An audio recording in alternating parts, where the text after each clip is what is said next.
Funding for Schaffrillas is provided by Fire Emblem Heroes. Well, it's all been building to this. The inevitable The Bad Guys video from the internet's #1 Don Cheadle enjoyer. Okay, normally I don't review my primary interests or things I don't care about. Normally I review Don Cheadle YouTube poops, and I don't like to review films. But after my YTP channel, Schaff Classic, hit 69 more billion subscribers, I figured I kinda have to review The Bad Guys, right? Okay, this is the last time I'll do a movie review. This is never gonna happen again. You got it? The Bad Guys is a movie that I thought looked like shit.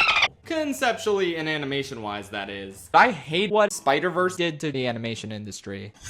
With that said, I watched this one because it was made by Ethan Cohen, and Fargo is amazing, so logic dictates that this one would probably be amazing as well. So, was it? I'm having a Who the f do you think you're kidding? Of course not! Mother of mercy, I hated The Bad Guys. I could not stand this disgusting piece of sanitized corporate quote-unquote cinema slop with no ounce of personality or wit or charm whatsoever. Its characters are horrendously unlikable, its animation is insanely unpleasant, and the vocal performance makes it worse. DreamWorks' The Bad Guys is empty and lifeless, completely devoid of anything worth talking about or remembering. I don't know if I made this clear, but I hate the wolf character so much. Such a bland and annoying insert for all the furries to relate to. The snake is disgusting, the piranha is racist, and Sharkman is a huge bitch. Aquafina is pretty good actually. I felt something watching her character. Something I can't even really say about any other character in this empty fucking void of garbage. The Bad Guys are incredibly flat, boring characters because we can't do anything that paints any of them in a negative light because that would go against the purpose of this baby movie. It's like they were afraid to make them too mean or unlikable because they didn't think kids had long enough attention spans to make it to the end of their movie in order to see that they end up good at the end. I have no idea how this studio made an entire film about a supervillain and yet they can't even make the bad guys nasty or threatening. It's really fucking embarrassing.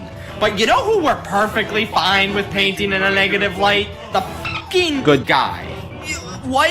You're seriously trying to guilt this little guy? Who the fuck wrote this movie? I have never seen a more perfect example of character assassination in my life. Mainly because he's straight up not the same character. Because in case you've seen the first minutes of the movie, which these writers clearly did not, is the thing that Wolf does because he is the villain. But let's have the good guy do the same thing in the middle of the movie because God forbid we call out the bad guys. How are the references, by the way? Oh, they're all thanks for asking. So throughout my life, I never once felt like DreamWorks were copying other films until we got to this dumpster fire. At least Shrek didn't blatantly copy other movies.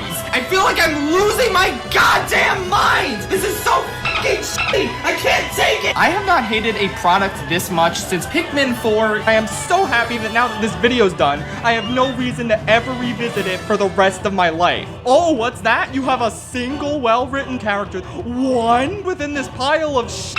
Well, congrats! I guess I'll have to give this movie a 5 out of 10. It's still better than Migration. I'll end on a positive note though. Are you dissatisfied by The Bad Guys and wish for an exciting animated movie? Well, I'd like to recommend Summit of the Gods, a French film about Japanese climbers that I really like and highly recommend. Another great animated movie that I recommend is Memory and Max, a funny Australian movie that broke me. I think this is a great way to start getting into more mature cinema. There's a bunch of other lesser known movies I could mention in this video, but instead I'm gonna devote the rest of it to my favorite animated movie of the year.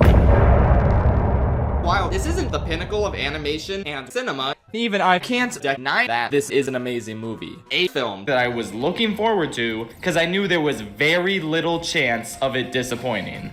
The true greatest DreamWorks movie of all time. Megamind 3.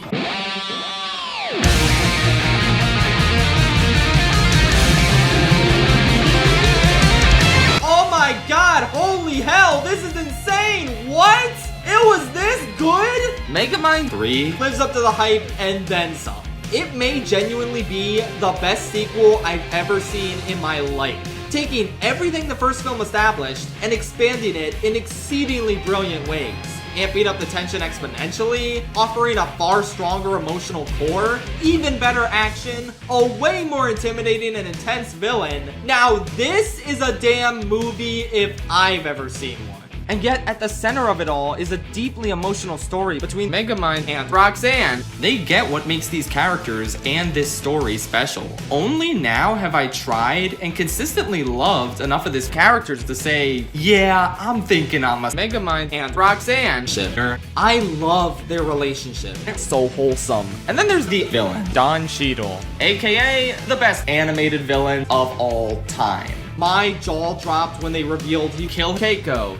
What a cool villain. He's never not terrifying in this. He's always 5 steps ahead and knows exactly how to commit genocide. It is insane how much this movie consistently ramps up throughout the 3.5-hour runtime. This is the kind of weird shit I crave from a DreamWorks movie. The rock opera dream sequence is so creative, so funny, so off-the-wall batshit insane. This is the plot of the first movie being told, just in an indirect, hilarious way. The amount of effort they put into this insane idea deeply and profoundly terrifies me. I don't know, man. It's just nice and I like it. I don't even want to risk saying too much more, because I don't want to reveal too many of the seemingly endless list of surprises this movie has in store. But this is as conclusive as it gets. I feel fulfilled watching Megamind 3. Like, this is as perfect closure as you can possibly get for a franchise. This is just perfect. Perfect movie, perfect sequel, perfect conclusion. I honestly don't have anything bad to say about Megamind 3. This is one of the best movies I've ever seen in my life. I am giving Megamind 3 a 10 out of 10.